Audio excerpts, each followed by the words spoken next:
So, as Mr. Bernard said, I'm MicheleD010918, and forgive my voice, I'm just getting over a cold. Sounds like it's going around, a lot of people have had it.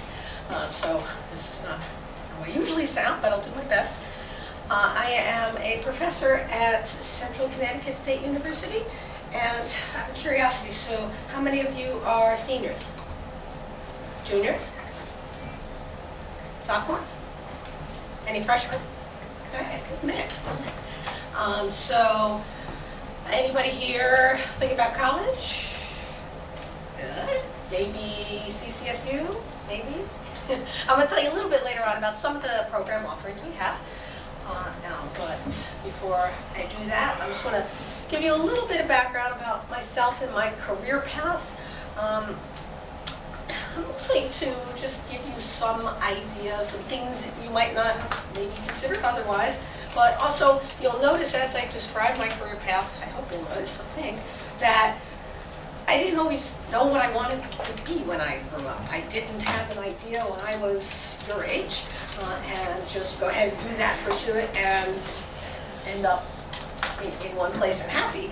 I actually redirected a number of times because it wasn't easy for me to figure out what I enjoyed doing necessarily until I tried something.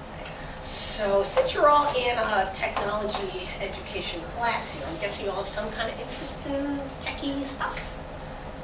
A little bit, exploring it, and that's cool. That's actually one of the best things you can do is explore everything, right? Because how do you know what you like until you try?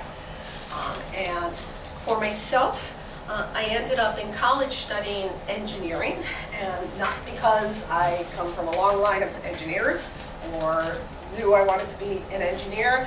I really, as I said, had no clue what I wanted to do when I was in high school, but I knew I liked techie stuff. I liked math, I liked science. Anybody here was the kid who took their toys apart, maybe still does, want to see what's inside?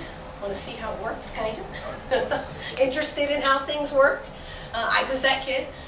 I still am, actually. And all those actually ended up being a good fit for engineering. Now, I didn't know that. I was lucky I had a guidance counselor who suggested that I become an engineer, or that I major in engineering in college. And since I didn't have any other ideas, I said, okay. And I did that. I went, obviously, this is a few years ago, but I entered Manhattan College thinking I would go into chemical engineering. I don't know why. I had to pick one of four choices. I was a choice of mechanical, chemical, civil, or electrical. I said, I'll try chemical engineering. Then I took a chemistry class and switched to mechanical engineering after that. And that was fine. In fact, I understand that now some engineering programs don't even require you to pick what's called a discipline, an area of engineering in your first year, because you're essentially going to take the same classes regardless of whether you're a mechanical engineering major or electrical or chemical. In your first year, even your first 2 years, you're all taking pretty much the same classes. It's not until your junior, senior year when you start to take the ones that are more specific to your branch, your discipline of engineering. And even after you graduate with a degree in a specific area of engineering, companies will still hire you to work in a field that might not sound necessarily like mechanical engineering. For instance, at CCSU, we have a lot of students who major in mechanical engineering, and they get hired by a company called Covidian. Oh no, they're now Medtronic. They get bought by another company out. Anybody ever heard of Medtronic? Okay, from the name, can you guess what kind of a company it is? Medtronic. Medicine. Right, something to do with medicine. Actually, what they do is they design, among other things, they design surgical instruments. Okay, but guess what? For surgical instruments, you need to know something about mechanics. All right, so they hire mechanical engineers. So that you can get hired into lots and lots of different fields with an engineering degree. And that's one thing that I didn't actually even know when I started an engineering program, but I learned afterwards that a lot of companies, even those that are not necessarily technical in nature, maybe more business-oriented companies, financial-oriented companies, will hire engineers because they know they're good problem solvers. And I know I have friends who went on into more financial fields from an engineering degree, or even medical fields from an engineering degree, even legal. You can go on to with an engineering degree. So if you're unsure about what you want to do and you kind of like math and science and techie stuff, engineering is a great degree to consider. I'll give you the same advice that I got from my guidance counselor back in high school, and that's think about engineering. It leaves lots and lots and lots of doors open. People ask, what does an engineer do? And it's a hard question to answer. People are just like, I don't really know. They make bridges. Well, yeah, but they do a lot of other things too. Everything in the world around you is engineered. And so from there, graduated with my bachelor's degree in mechanical engineering, and still didn't really know what I wanted to do. At that point, I didn't want to go on to any more school. I was just tired of school. It was all I'd ever done. And I wanted to make money. I was tired of not making money. So I took the first job that was offered to me, and that was for a utility company. I grew up in New York, and the utility company there is Con Edison. It's like Northeast Utilities is here, or Eversource, or whatever they are now. And I figured, I'll be making money, I'll be happy, I don't really care what I'm doing.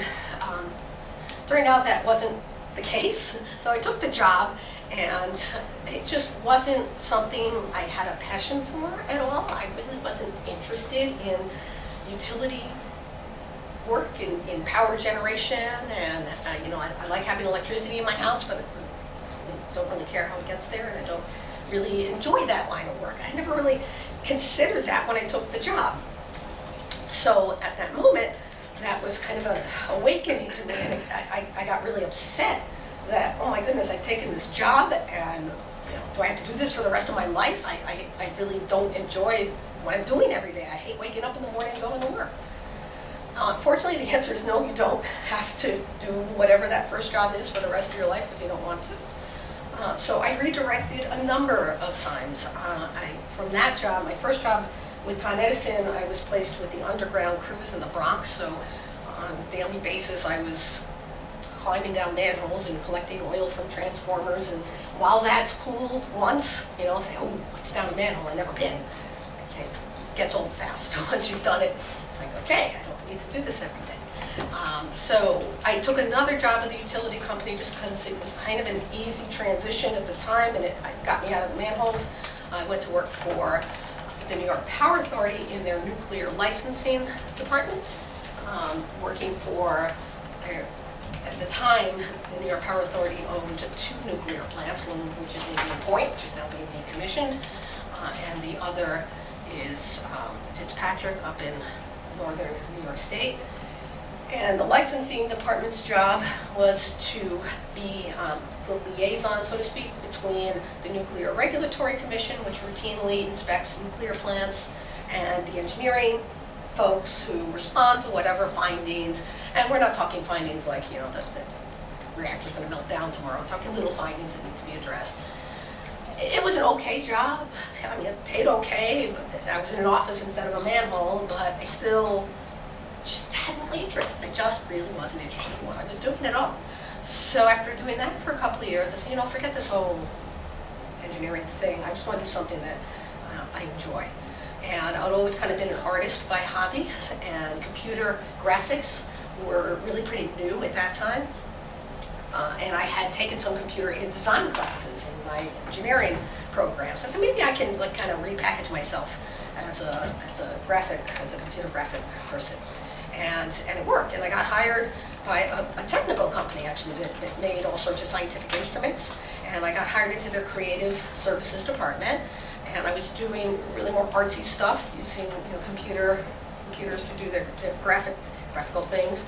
And they liked it that I had a technical background, because I could understand, their scientists and engineers would come to me and say, look, I want, a poster with this and that on it, and I understood, the Greek letters that were in there, what they gave me and so forth, and some of the concepts. So I did that for a number of years, and then I actually enjoyed it. I might have stayed with it, except sometimes life will kind of throw a curveball at you.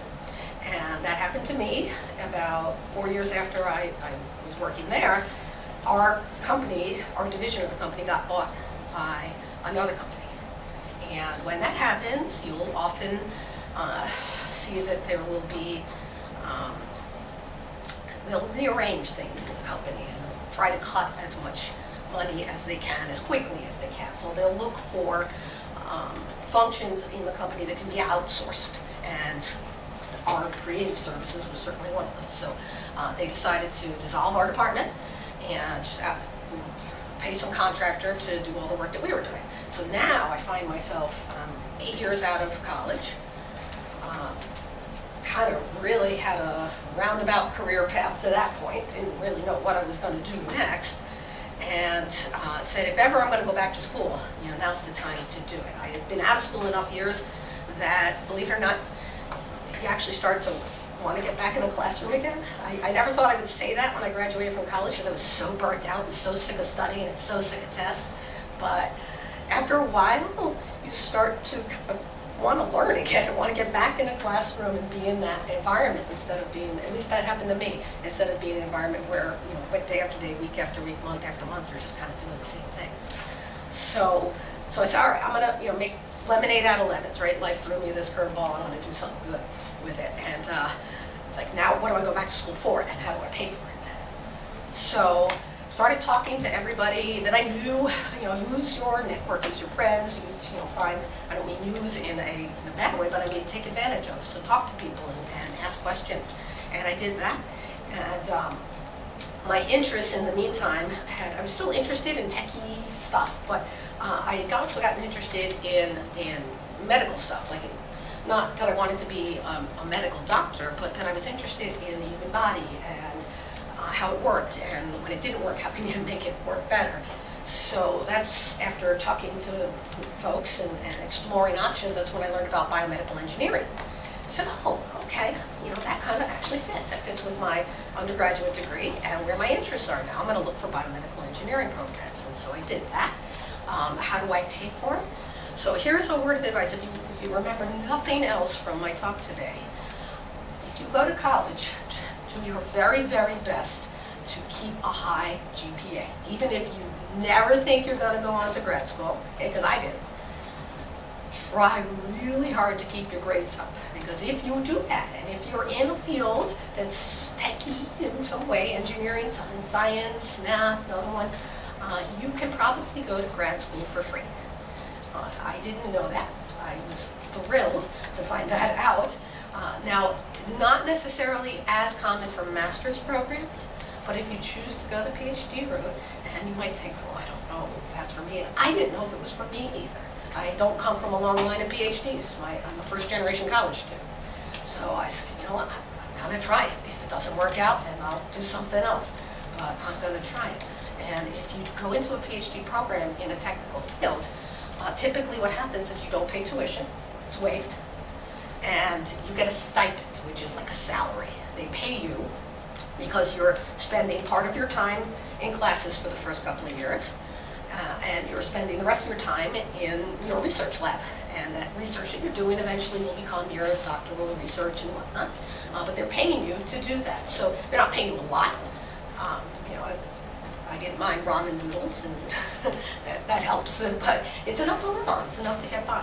And the fact that you're not paying the tuition is incredible savings. So remember that piece of information, because it could be worth a lot of money later on. I didn't know that. I had no clue, how people got their PhDs when I was, before I decided that I might want to do that. So I went into a biomedical engineering program at the University of Pennsylvania, and here's another thing to think about too. I never thought outside the box very much when I was around your age, meaning that I was born in New York, I grew up in New York, so therefore I was going to live my life in New York and never leave that state. I don't know why, but it was just kind of what folks around me were doing, so it was what I was doing. And even when I decided to go to grad school, you told me that would happen, and I turned 30 the summer I started grad school, so you would think by that age that I might think about crossing the state border, but no, still the first two schools I applied to were in New York. And it wasn't until I went back to my college, Manhattan College, where I got my undergraduate degree, talked to one of my old professors, since I had to get recommendation letters, and told him that I was looking at biomedical engineering programs. So, where else you should apply? Said, here's two other schools that have good programs. The University of Pennsylvania in Philadelphia and the University of California, in San Diego. And I remember, I can clearly remember driving myself home that day thinking, you know what? I'm about to turn 30. It's okay to leave New York. So don't limit yourself, you know? Why? There's no reason to limit yourself. And so I did that, and I applied to those other two schools, visited them. Here's another thing I didn't know. If a school is interested in you as a PhD candidate, they will pay your airfare to go out and see that school. I didn't know that. I naively was thinking, like, how am I going to see the school in California? Like, I can't, what if I want to go there, but I haven't seen it yet? Like, I got to see it personally. They'll actually fly you out there and put you up. It's pretty amazing. So ultimately, everybody thought I was going to pick San Diego because I hate the cold and I love the warm weather, but I ended up picking Penn. I just really, after interviewing, felt it was the right fit. You know, if you've taken any college tours yet, or when you do, you kind of know when you're walking around and meeting people. You know when it feels right. So I went there, lived in Philly for 6 years, really enjoyed the experience, although what happened, what I discovered is that I didn't really enjoy research so much, which is what I thought I was going to do when I graduated. I thought I would want to be a biomedical engineering researcher, whatever that meant. But when it came to the day-to-day of it, I didn't really like research. I don't know, I'm more of a people person, I guess. I like working with people more than rodents, what can I say? And it's more than that even. It takes a special mindset to be a researcher. You've got to be really, really focused on a single question sometimes and studying that single question for a very long time. And some people are great at that, and I don't know, I think my attention span is too short. So it's okay, as always. You can always redirect. And what I did discover while I was in grad school is that I really enjoyed teaching. I really enjoyed working with students. And so I said, okay, when I finally finish this PhD thing, I'm going to look for a job at a university that really focuses on teaching and values that. And fortunately for me, a position opened up at CCSU. And for the first time in my life, I can say that I actually really love what I do. Now, I can imagine doing this for the rest of my life. Never before could I say that I really actually had a passion for what I was doing. I mean, some jobs were more tolerable than others, but this was the first time I felt like this is it. I finally found it. It took me almost 40 years, but I finally found it. And that's okay. You know, it's where you end up in the end and whether you're happy there, in my opinion, it matters the most. And don't stop till you get to the point where you're really happy there. So at CCSU, I teach a variety of courses, given the variety of my background, and among those courses I teach some that are engineering related, I teach some that are more tech ed related, not courses where I'm teaching students how to teach, but I might be teaching them software like the Adobe products. They don't use that, they use those in this, okay. So I teach a course in that because I have that graphics background, and I get to work with great folks like Mr. Bernard. Unfortunately, my students, they just keep graduating and leaving. That's the only downside to the job. But it's okay, because then you get to come back and see where they are and see them happy and in their own careers. One of the projects that I wanted to mention that I've gotten to work on, and this is one of the things I really like about education, is that if you like to kind of, I don't know, have ideas and be able to pursue them, being in education tends to be an environment where you can do that. You're not as limited, I don't think, as you are in some corporate settings where you basically have to focus on the projects that are given to you. And a few years ago, I saw a piece on television about a group at the University of Delaware that was that wanted to address the problem that for very young children, there are no commercially available motorized wheelchairs. So in other words, if you are a very small child and you are not able to independently move yourself around, you're basically out of luck. There is nothing out there for you. So they wanted to try to develop something for very young kids where they could move themselves around. And first they tried some really fancy robotic type things, expensive, whatnot, and then they say, I wonder if we could just take one of those ride-on cars that you can buy at Toys R Us or Walmart, make some modifications to it, and essentially use it as a wheelchair for these children. But not only is it a wheelchair, it's a toy. It's a really cool wheelchair, you know, and it worked. Kid steals wheelchair from other kid. So, what was it? Kid steals wheelchair from other kid. Can't walk. Well, you know, it's funny because I like that. well, that reminds me of a story. This little boy right here, he had a brother. Okay, he was a twin, and his twin was fine, and this boy developed a brain tumor shortly after he was born, so his development was way behind his brother's.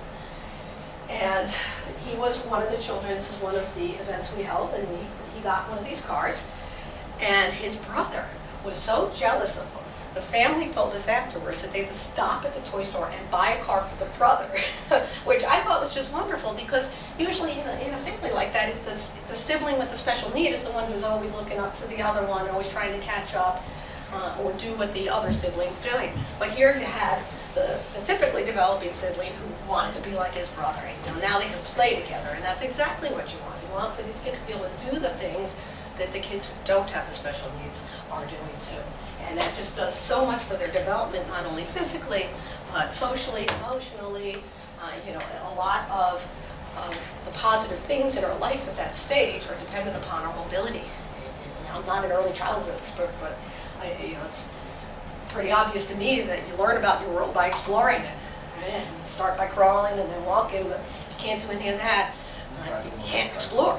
And you also don't get that positive feedback. You know, I have two kids, they're not that little now, they're 5 and 7, but you know, I remember the first time they stood up, the first time they walked, you get all excited and yay and clap and stuff, and that's great positive feedback for the kids. And the ones who can't get up and stand and walk, they don't get that same positive feedback. So it's just wonderful to see what happens when some of these kids get in the cars. I've got a great little video here. Before I show it, let me just give a little more background. So after seeing that piece on the news, flash forward about a year after that, we brought the program to Connecticut, and we've been doing, there are now over 80 of these cars that we've modified, and we've done many of them in collaboration with high schools.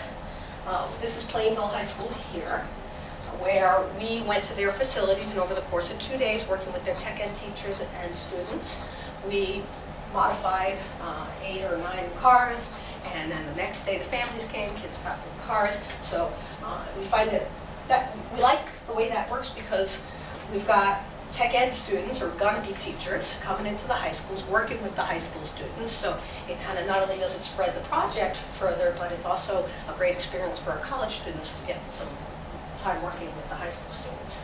And here's this video will show you an example, another example of that. So you're going to see scenes from both days. So first you'll see the high school students working with the CCSU students.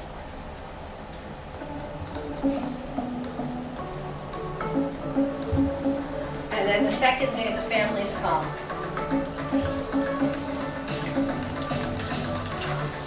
And your teacher, by the way, Mr. Bernard, was instrumental in getting this program off the ground. He's the president of the student club that oversaw all of these Go Baby Go activities.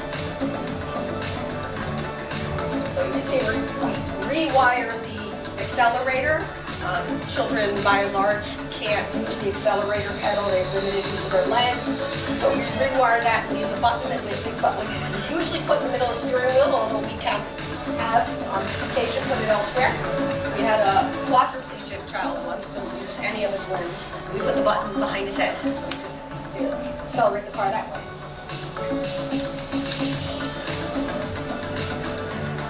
And another great thing about this project is that the parts are pretty inexpensive. The car is the most expensive thing. That's usually about $200.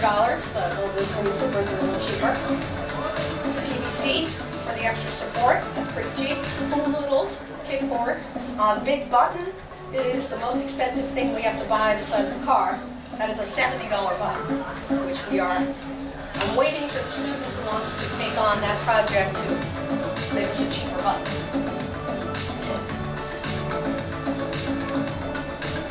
And that's what makes it all work.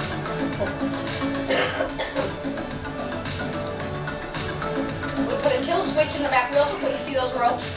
That's a pretty crude but functional steering mechanism, so somebody following behind the child can help.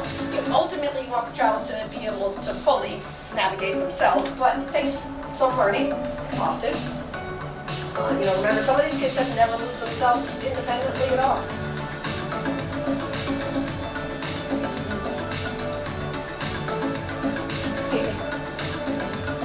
She's a return customer, actually. We recently upgraded her and put her in a Mini Cooper. She outgrew her Lincoln quick.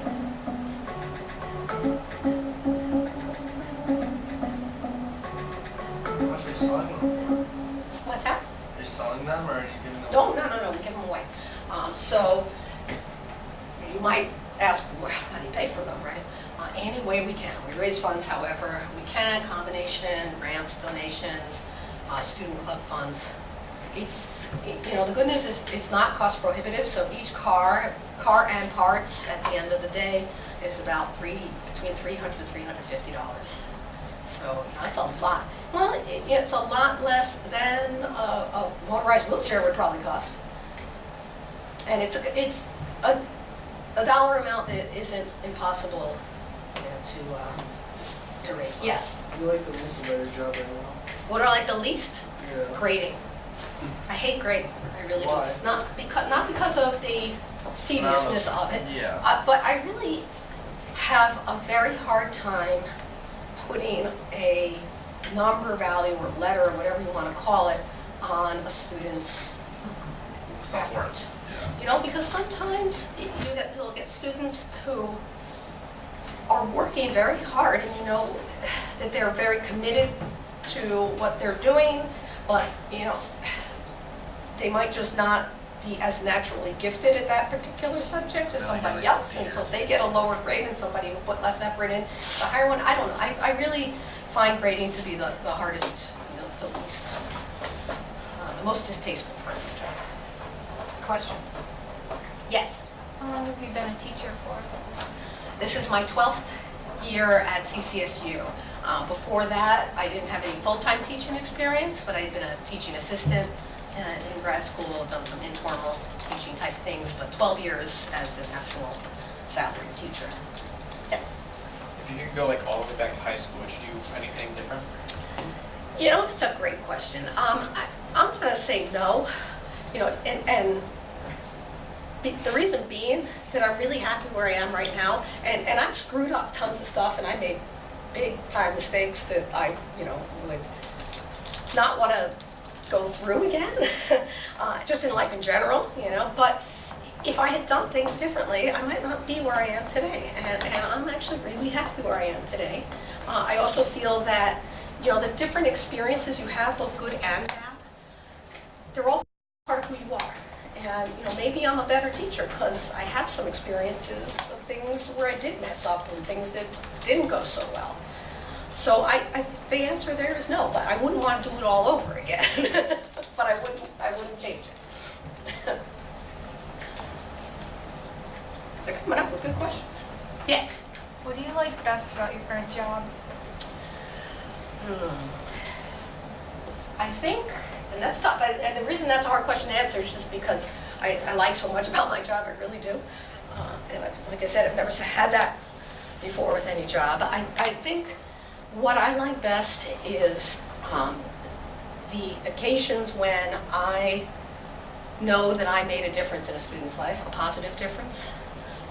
And in teaching, that happens, and it's really very rewarding when that happens.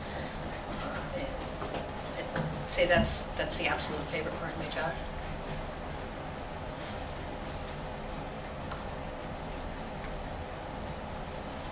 Yes. What's the average starting time? For my job? Yeah. College professor, and fortunately I'm not in it for the money. So it depends. And you can actually find, since I'm a state employee, you could see my salary and every other state employee's salary if you wanted to. It's all public information. So when I started, and I started as an assistant professor, which is your lowest entry level, like if I've been a professor before that, I would have maybe started higher. I think I was in the 60-something thousand. And I've been promoted twice, so to associate and then full. And you have to try to prove yourself for those promotions and put some evidence of why you should be promoted. And at this point now, I'm making just about 90, which I don't know, it might sound like a lot of money, but if I'd stayed in industry, I could probably be making with a PhD a lot more than that. But money's not everything, as I said. And the other thing is that I'm sure it's not news to you that the state's budget is a disaster and has been ever since I've been here. So my salary has been cut and frozen numerous times. Frozen, yes, it's frozen right now. I'm not going to get a raise for 3 years, which is pretty funny. Oh, I thought you meant like you were getting no pay at all. No, I love my job, but not that much. Yeah, I was like... Gotta make a living, gotta pay the bills. Yeah. No, I'm not. So I got promoted just this past year, and I laughed because my paycheck, the first paycheck where I was going to see the difference with the promotion was in September. And so, I'm waiting. I'm like, okay, maybe it'll be something. I know the budget's bad. I know, everything's, but I got promoted. It's got to be worth something, right? So after the additional cuts they took to pay for former retirees' benefits they can't afford to pay anymore, and furlough days, which are days we're supposed to take without pay, but we generally don't take the day, my salary is $20 less than it was before I got promoted. $20 a day or $20? 2 weeks. I get paid every 2 weeks. Oh, so $20. But now, I chose to go into education because I really enjoy what I do. But engineers, getting back to the idea of a career in engineering, starting salary in engineering for a 4-year degree is probably $50,000, $60,000 a year. So with a 4-year degree, you're probably starting around the same thing that I did with a PhD. But again, you gotta know yourself. Like, I thought money was gonna be the most important thing to me when I first graduated, and I realized that's not true. I've got a job that really allows me to have a balance with the rest of my life. I have 2 little kids, and I could go in and volunteer every week. Once a week, I go into their classrooms, and I help the teacher out with activities for the kids. I get to come here and talk to you folks. I could do a lot of things. Plus, summers are very, very flexible for me, which is nice. So again, you got to know what's most important to you. Yes. So what classes do you teach? So this coming semester, I am teaching a course in statics and strength of materials, which is a mechanics type class. I'm teaching communication systems, which the name doesn't really explain very well what it is, but it's the Adobe products, the multimedia products, so digital video, Illustrator, Photoshop. I'm teaching a graduate level class called STEM in the Life Sciences. So because of my biomedical engineering background, they asked me to teach a course for current teachers, not just tech ed teachers, but teachers, any certified teacher who wants to learn more about life sciences. And what's my other one? Oh, I'm teaching an honors class in science and society. Now, this is an interesting program CCSU has that pairs professors with different backgrounds together. So I'm kind of the engineering techie person, and another professor with more of a, how would you describe Dr. Foster's background? Back to Foster. Yeah. We look at some of the more societal impacts of technologies, especially some of the more controversial technologies like genetic engineering, and some of the like in vitro fertilization type questions of where do you start to cross over the border of playing God, so to speak, with what we're able to do. Ethics. Right. That's it. More of that Jurassic Park, right? Should we bring back the dinosaurs? And that's one example, one semester, but it's different every semester. And that's one of the things I like too, is that I don't get bored, because I get bored easily. And I get to teach different subjects. I would go out of my mind if I taught the same class semester after semester. it's fun to mix it up. Yes? What's like a really important thing for us to do in high school if we want to apply for college? Keep your grades up. So besides that, anything? That's probably changed a ton since I was in your shoes. Unfortunately, it's, I think, gotten more and more competitive. SATs, GPA. Yeah, right. Now, those things are, your grades and your test scores are certainly going to matter. And depending on what school you apply to, they'll matter more or less. Anything extracurricular you do, volunteer activities, certainly. I think those things can only help you. Your essay, get help with it. Have people read it. Make that as strong as you can. Are you applying?